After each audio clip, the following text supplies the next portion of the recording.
Estamos grabando, jóvenes. Entonces, la segunda parte de la sesión de hoy va a ser dedicada a aplicaciones de la ley de Gauss. Como les comentaba antes, la ley de Gauss va a ser útil para dos cosas: para calcular campos eléctricos y para analizar distribuciones de carga. La aplicación de cálculo de campos eléctricos está limitada a que los problemas tengan alta simetría, porque nosotros nos es útil la ley de Gauss solamente si podemos sacar el campo eléctrico de la integral de superficie. De lo contrario, no. Sale más fácil hacer la integración directa, aunque sea complicada. Sin embargo, en muchas simetrías los problemas se pueden hacer de manera sumamente fácil si ustedes aplican la ley de Gauss. Realmente, desde mi punto de vista, la ley de Gauss tiene más utilidades en la forma diferencial que en la forma integral. Vamos a ver después la forma diferencial, porque va a dar lugar pues, a las ecuaciones de campo de Maxwell y a la ecuación de onda electromagnética, que es la mera cúspide de la teoría electromagnética.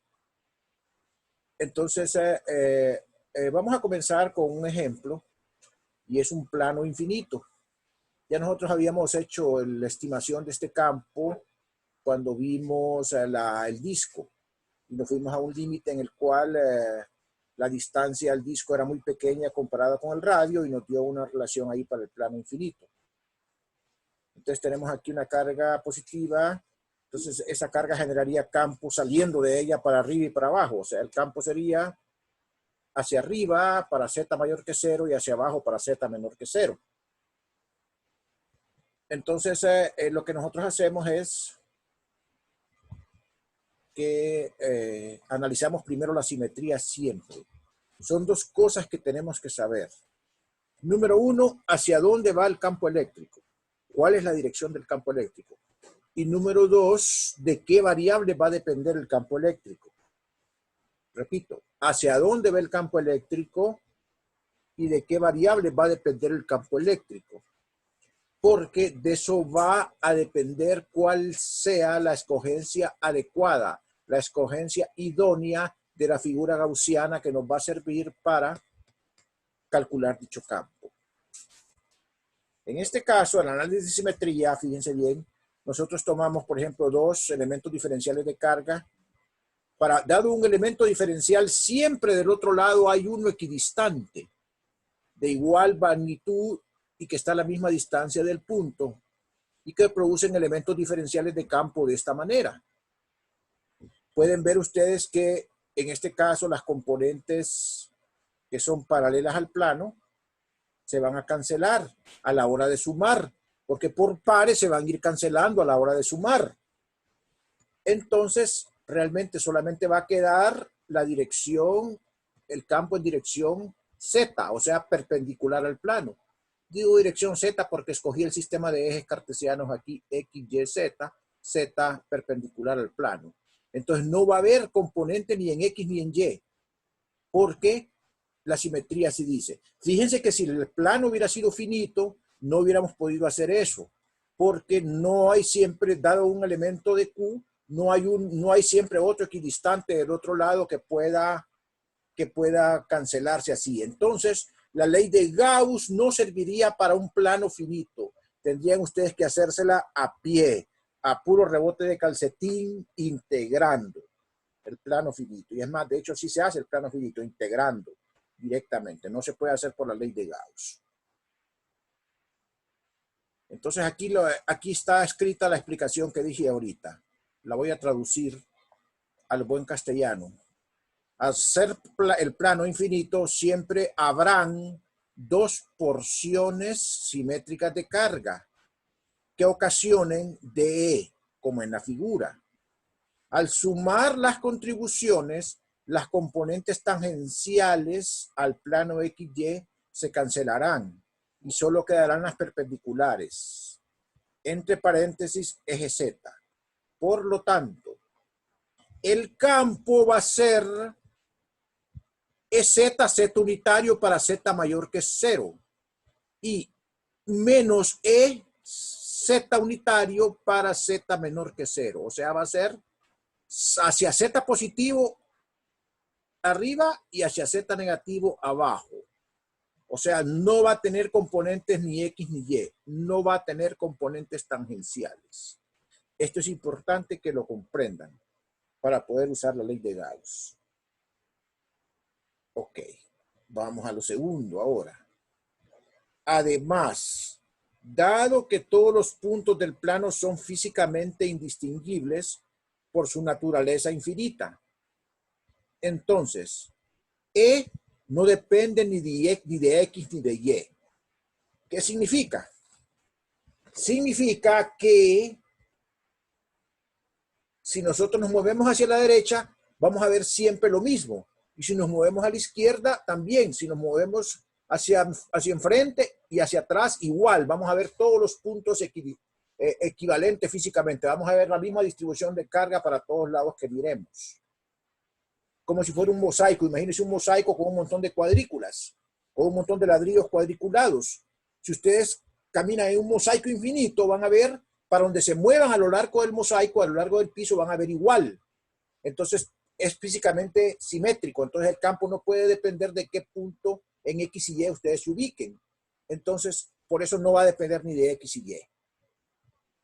A lo más, y pongo aquí a lo más porque al resultado no va a ser así, sería una función de Z. Porque posiblemente al alejarme mucho del plano, puedo ser que mire un poco diferente la carga, pero a lo más, dice. No es seguro que eso sea así. Vamos a ver qué pasa. Quiero que me digan si han comprendido eso último que dije, porque eso es importante. ¿Ok? Es que si yo vengo, por ejemplo, imagínense que la carga fueran ladrillos, si ustedes, o sea, mosaicos, si ustedes caminan por el mosaico y como es infinito, siempre van a haber igual cantidad de mosaicos a enfrente, igual cantidad de mosaicos atrás, igual a la izquierda, igual a la derecha. Entonces va a ser la misma distribución de carga y por lo tanto el mismo campo va a producir. O sea, no depende ni de X ni de Y. Entonces vamos a suponer que a lo más es una función de Z. Entonces, si es así, la figura gaussiana adecuada es un pequeño cilindro que atraviesa el plano de cargas.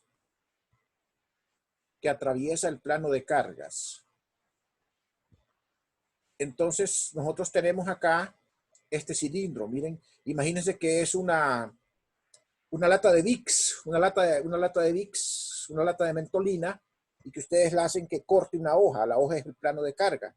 Y entonces quedaría a la mitad cortando acá. La intersección, ¿qué sería la intersección entre el plano de carga y el cilindro? Sería un círculo. ¿De acuerdo? Sería un círculo acá. Entonces, ese cilindro es importante. ¿Por qué? Porque en las caras del cilindro, si vemos una superficie S1, esta es S1 aquí arriba, en S1 el campo es paralelo. Y todos los puntos de S1 tendrán la misma valor del campo, no varía, porque en toda esta superficie el campo tiene el mismo valor porque no depende ni de X ni de Y, solamente depende de Z. Si ustedes se mueven en esta cara, en X y Y, el campo tiene el mismo valor porque solamente depende de Z y todos los puntos de esa cara están a la misma altura. Igual pasa aquí con S2, la tapa de abajo. El campo es hacia abajo, es paralelo a DDA y además en todos los puntos de la tapa el campo tiene el mismo valor porque todos los puntos están a la misma Z. He ahí entonces, ¿por qué el cilindro? Me dirán ustedes, bueno, ¿y qué pasa con la tapa circular? No pasa nada, porque el campo es hacia arriba y los elementos de área son radiales y hacia afuera, son perpendiculares. Y entonces, ¿qué producto punto tienen? Cero. Por lo tanto, esa figura me facilita el cálculo de todas las integrales. De hecho, es lo que vamos a ver acá, abajito. Entonces, aquí planteamos la ley de Gauss. La integral sobre toda la superficie cerrada de E punto de A va a ser carga neta entre epsilon sub 0. Aquí es carga neta. ¿La carga neta qué? ¿Cuál carga neta? Es otra pregunta. Bueno, la carga neta que encierra ¿quién? Que encierra la gaussiana. Que encierra la gaussiana. No es toda la carga que está en el plano. Es la carga neta que encierra la gaussiana. ¿Cuál va a ser esa carga neta? Pues es la carga neta que va a estar encerrada aquí en el círculo de intersección entre el cilindro y el plano. Esa es la carga neta que está encerrando la gaussiana. Para arriba de ese círculo no hay carga y para abajo tampoco, porque la carga toda está en el plano. Eso es importante que entendamos también. Bueno, toda superficie cerrada se puede romper en varias superficies abiertas. En este caso, pues destapamos el cilindro. La S1, la tapa circular de arriba. La S2, la tapa circular de abajo. Y la S3, la tapa lateral que envuelve al cilindro. Esa de una sola vez le pongo 0 porque aquí E punto de A es 0 y lo que están integrando es 0. 0. El integral de 0 es 0. Simplemente aquí pongo E perpendicular a de A y entonces solamente me quedan estas dos contribuciones. Bien. El campo es el mismo en todo el área, sale para afuera. El coseno del ángulo es el coseno de 0 que es 1. Entonces solamente sale E y el integral del área que es S1, o sea, la superficie 1, S1. Igual acá, el campo es para abajo, el área es para abajo, coseno de 0 es 1. Campo constante sale para afuera, el integral de D de A, S2, y queda aquí E por S2. E por S1 más E por S2 es la carga neta entre epsilon sub 0, que es lo que dice la ley de Gauss. Entonces nos vamos a quedar con esta parte acá que está escrita y la voy a reescribir acá. Entonces pongo 2 veces ES. ¿Por qué? Porque S1 es igual a S2. Es un cilindro. Las tapas circulares tienen la misma superficie. Igual a la carga Q neta encerrada entre epsilon sub 0. Si ustedes vienen y despejan, pasan la S dividiendo, entonces les quedaría 1 sobre 2 epsilon sub 0 y la división de Q entre S es simplemente la sigma, la densidad superficial de carga que tiene la placa, la sigma total. Porque aquí están dividiendo ¿qué? La carga que está encerrando el círculo entre la S del círculo.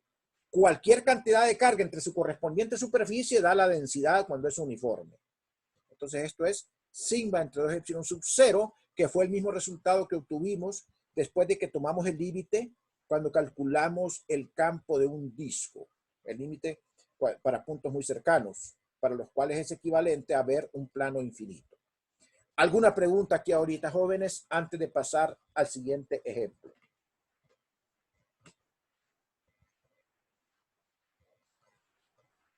¿Alguna pregunta? La ley de Gauss es de concepción muy fina. Hay que leerla, hay que estudiarla, hay que comprenderla. ¿Alguna pregunta? No, Lick, todo check. Ok. Tienen que ser conscientes, ¿verdad? Que no es a la brava que uno la aplica. Tiene que ser en situaciones bien selectivas, como esta, por ejemplo, ¿verdad? Y como la que les voy a plantear a continuación, en el siguiente ejemplo. Bueno, sirve mucho para cilindros, ya sean dieléctricos o conductores, y sirve también para líneas de carga. En este ejemplo 2 lo que tenemos es una línea de carga infinita. Un alambre cargado con cargas en reposo, ¿verdad? Un alambre cargado con cargas en reposo. Entonces nosotros lo que tenemos es que calcular el campo eléctrico en un punto P a una distancia ρ de la línea de carga. Cualquier punto P que agarre a lo largo del eje Z es el mismo porque la línea es infinita y todos los puntos a lo largo del eje Z son equivalentes.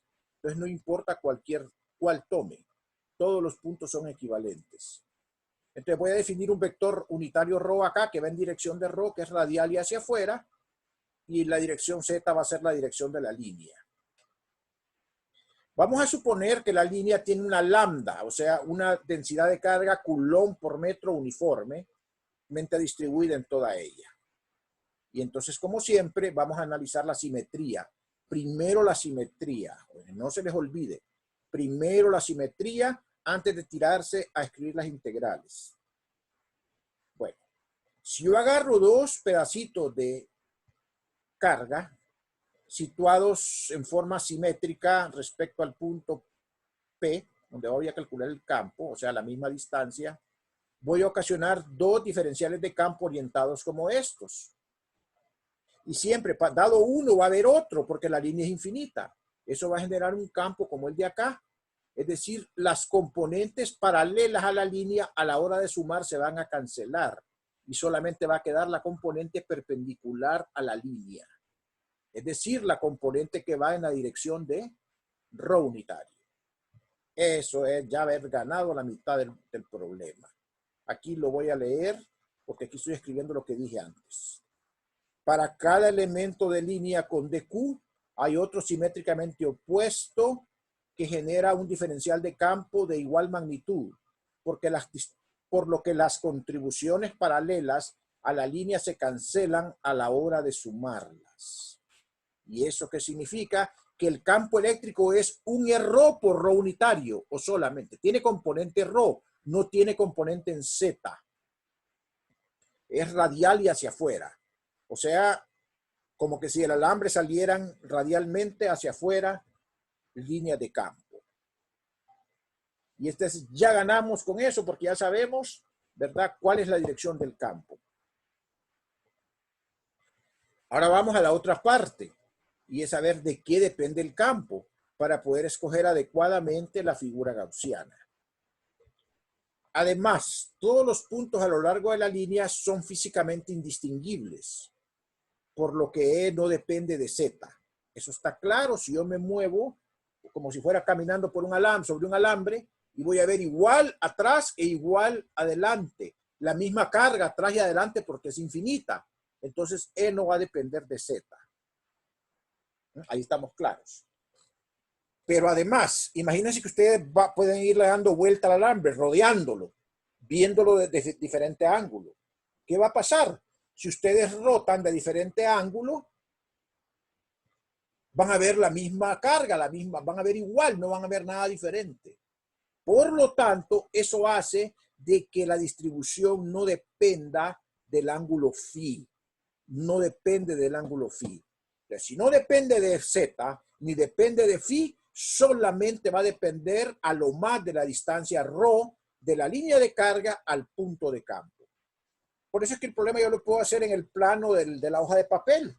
Escojo ese valor de phi y lo miro como si fuera en ese plano porque no depende de phi. Desde cualquier valor de phi que lo mire, desde cualquier plano, phi igual constante que lo mire, voy a ver la misma distribución de carga. El campo no va a depender de eso. Voy a leer lo que está escrito ahí. Además, todos los puntos a lo largo de la línea son físicamente indistinguibles, por lo que E no depende de Z. Y además, si damos vuelta alrededor de la línea, vamos a ver la misma distribución de carga, por lo que el campo no depende tampoco del ángulo phi. No depende del ángulo phi. Eso implica que E, ya sabemos que solamente va en ρ unitario, que tiene componente ρ, pero que solamente es una función de la variable ρ. No va a ser función de nada más. ¿Cuál es la figura gaussiana entonces? Pues va a ser un cilindro de largo L y de radio ρ con su eje coincidiendo con la línea. Repito, la figura gaussiana va a ser un cilindro de largo L y de radio ρ con su eje coincidiendo con la línea. Ya vamos a ver por qué. Miren, las tapas circulares, aquí tengo S1 y S2. Aquí no hay ningún problema porque aquí el campo es perpendicular a las áreas. Miren, el campo es perpendicular a las áreas. La longitud de este cilindro es L. Es un cilindro imaginario, no es un cilindro real, es imaginario. Todas las figuras gaussianas son imaginarias. Entonces aquí ya prácticamente tengo dos ceros a la hora de hacer la integral y solamente me queda la tapa circular. Pero miren qué bien. La tapa circular del cilindro, el campo es paralelo al área. Entonces el coseno que voy a tener en el producto punto va a ser 0. Va a ser 0. Y el coseno de 0 es 1. El coseno de 0 es 1 y ya tengo granada un montón de cosas. Pero además, todos los puntos sobre esta tapa circular tienen el mismo valor de ρ. Y como el campo solo depende de ρ, va a ser el mismo en todos los puntos de la tapa circular del cilindro. Por lo tanto, yo puedo sacar ese campo de la integral de área. Entonces, eso está más que justificado, que la figura gaussiana adecuada es ese cilindro. Y entonces vamos a la integral otra vez. La integral cerrada sobre todo el cilindro se rompe en tres integrales abiertas. La tapa circular 1, la tapa circular 2, en donde el producto E punto de A es 0, y aquí el producto E punto de A es 0, y solamente queda la tapa circular 3. Esta que está acá, y eso, según la ley de Gauss, va a ser la carga neta entre epsilon sub 0. ¿Cuál carga neta? La carga neta que encierra ¿quién? La figura gaussiana. La figura gaussiana. Es la figura gaussiana la que está encerrando la carga neta. Ok. Entonces vamos ahora acá. Escribimos el campo. Es E ρ por ρ. Escribimos el elemento de área. Es dA ρ por ρ unitario. Ρ unitario punto ρ unitario da 1. Listo. El campo constante sale afuera de la integral. Y la integral de d de A es una tapa circular. ¿Cuál es el área de una tapa circular de un cilindro? 2pi por el radio por la longitud del cilindro. Porque es la gaussiana, acuérdense, ¿verdad? 2pi por el radio por la longitud del cilindro. Y eso es la carga neta. Pero ¿cuál es la carga neta que está encerrando este cilindro gaussiano? Bueno, en todo el cilindro hay una lambda distribuida. Si yo multiplico la lambda por la longitud del cilindro, voy a tener la carga neta que está encerrando el cilindro. Y entonces eso es lambda por L, en vez de poner carga neta. Entonces de ahí voy a pasar a dividir este término que está acá, y entonces lo que me va a quedar es que el campo es lambda entre 2pi epsilon sub 0 ρ. O sea, es inversamente proporcional a ρ, a la distancia. Va disminuyendo en la medida que ρ es más grande. Bien fácil el cálculo. Indudablemente que hacerlo por integración directa es mucho más complicado. ¿Alguna pregunta? Para que pasemos al próximo ejemplo. ¿Alguna pregunta?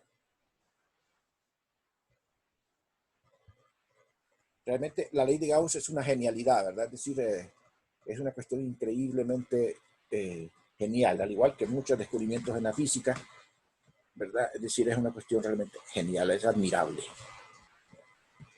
Ok, ¿puedo continuar?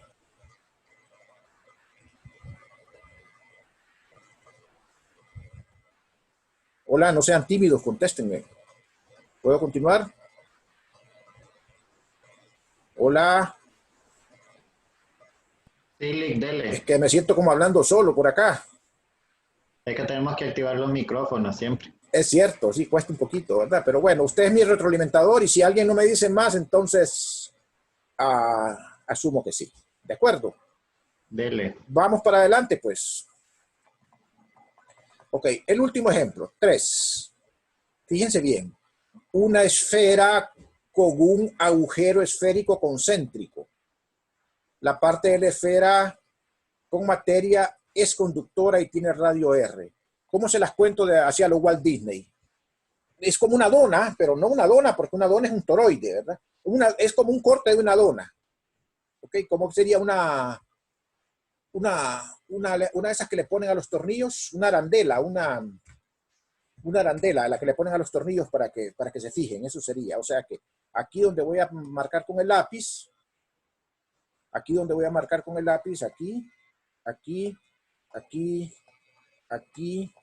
aquí, todo esto es materia. Aquí hay materia, aquí está macizo. Aquí hay una materia y es una materia conductora. El problema cambiaría y ustedes pueden revisar en los problemas del libro, en los ejemplos del libro, que hay problemas con dieléctricos en los cuales la situación cambia. Aquí estoy haciendo un ejemplo con un conductor. ¿Ok? Entonces ahí hay materia. ¿Y aquí qué hay? Aquí hay vacío, el triste vacío.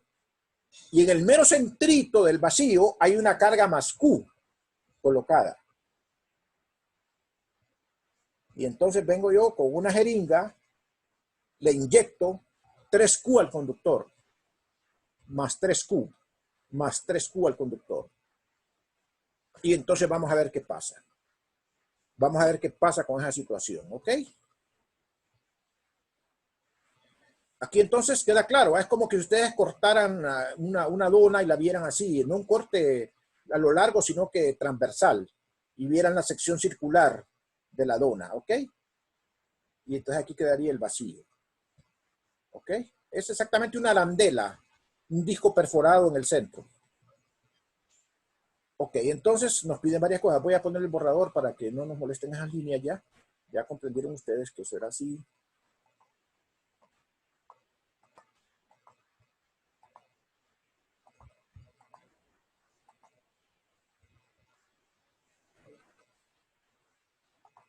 Y entonces vamos a primero encontrar el campo E en la región R entre 0 y A, o sea, en el hueco de vacío. Todas las simetrías esféricas se trabajan con esferas, no hay pérdida. Todas las simetrías esféricas se trabajan con esferas. Bien, entonces ustedes lo que van a hacer es trazar una gaussiana. La gaussiana aquí va a ser pues una esfera, la esfera roja que está acá. Se me va a parar en 5 minutos, inmediatamente voy a volver a abrir, ¿ok? Toda la esfera roja que está acá es la gaussiana, ¿eh? Porque tiene que ser trazada en la zona en que me piden el campo. ¿En qué parte me piden el campo? Entre 0 y A. Entonces, esta es la gaussiana. Y es una esfera de radio R variable. ¿Ok? Aquí no se ve bien el R, pero es R el radio de esa esfera. El radio R variable. El radio de la gaussiana siempre es variable. El radio de la gaussiana siempre es variable. Entonces es una esfera de radio R variable. La de rojo que está acá. Aquí le puse R de radio para indicar. No es el radio A ni tampoco el radio R de la esfera grande. Entonces procedemos. El integral de E punto de A es carga neta entre epsilon sub 0. Pero como el campo en esferas es radial y hacia afuera, y el elemento de área es radial y hacia afuera, aquí siempre va a haber un producto punto E de A.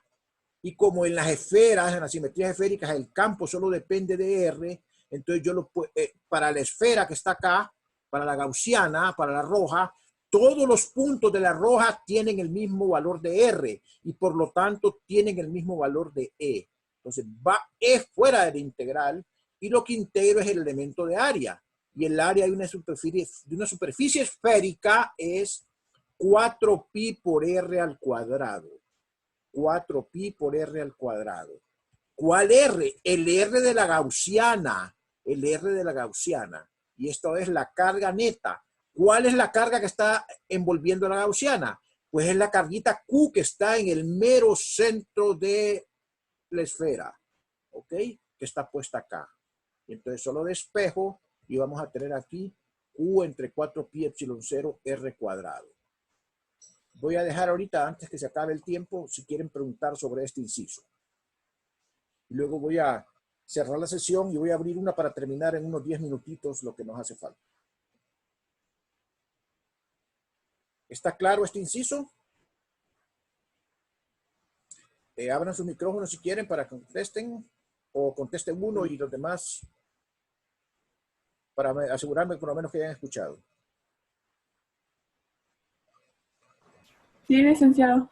Perfecto. Entonces, si los demás no me dicen nada ahorita, en estos segundos, voy a cortar la comunicación para que establecemos una continua en los 10 minutos que siguen y podamos entonces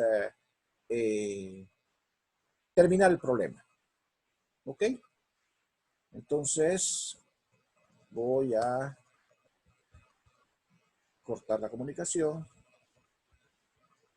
y voy a abrirla de inmediato.